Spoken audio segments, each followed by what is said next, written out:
Donna Hopkins, Pro Football Plus, here with Coach Lynn again.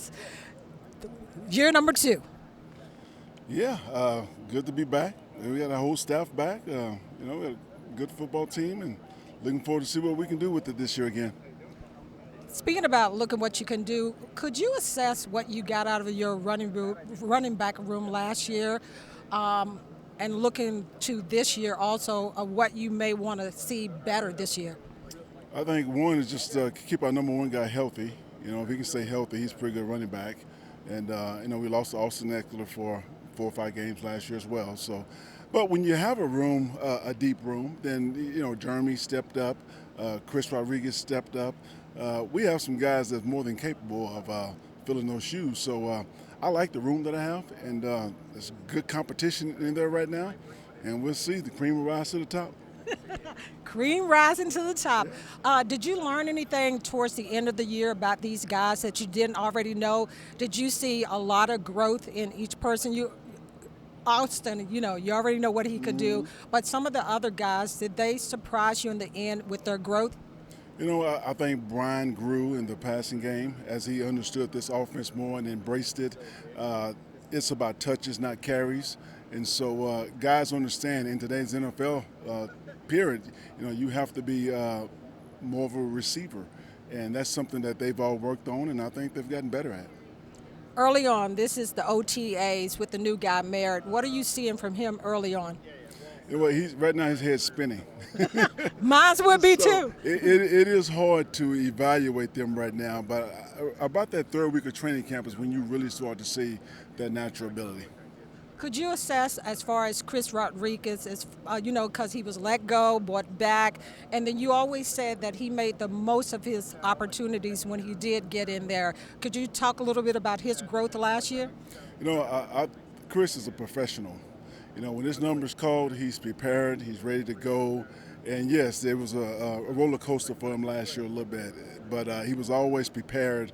And like I said, when I put him in the game, he just executed. And when you have a big back like that you can put in the game second half of the season when the starters are starting to wear down, he can wear them down even more.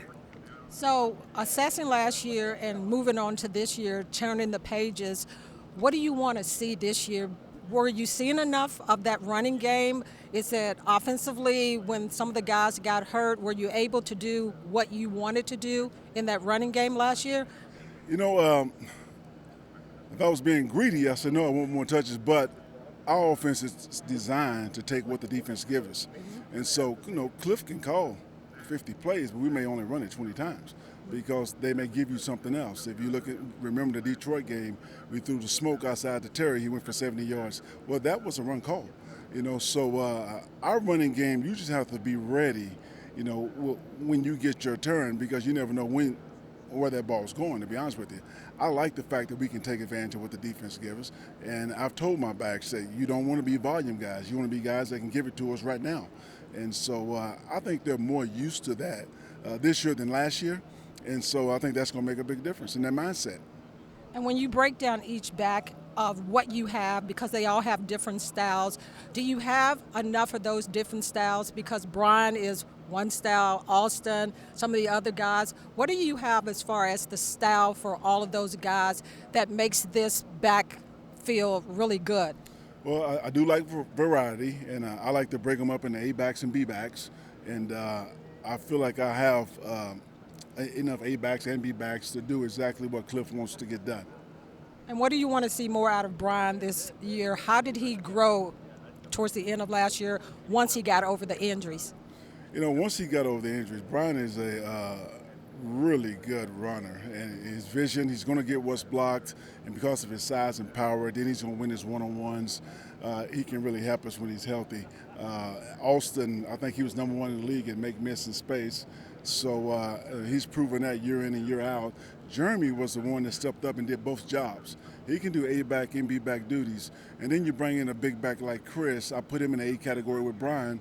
He can wear you down. So I'm looking forward to see what these new guys are going to bring to the table. To be honest, we brought in Demetric Felton. We brought in Bill, and then we have Cass, who came over from slot receiver.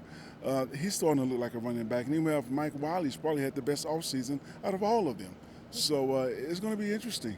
You got a fun room then because you talked about depth right there. Yeah, I love those things that I can't coach, and that's speed and competition. Hey, Coach, doing OTAs, I watch you work with Merritt. I was like, man, he my kind of coach because you was on him heavy. Well, early on, you just can't let any of the small details slip, and he'll be happy for that later on. Yeah, how important, and this is my last question, is people look at these drills and OTAs because you don't have pads on or any of those things, but how important is these drills to these, not just the new guys coming in, but the veteran players in preparing them for game situations? Well, you can always sharpen up your fundamentals. I like to separate fundamentals to skills. Fundamentals is what you use to execute these concepts that the coordinators are calling, and the skill is knowing when to use that fundamental. And so we can always be sharper in that area.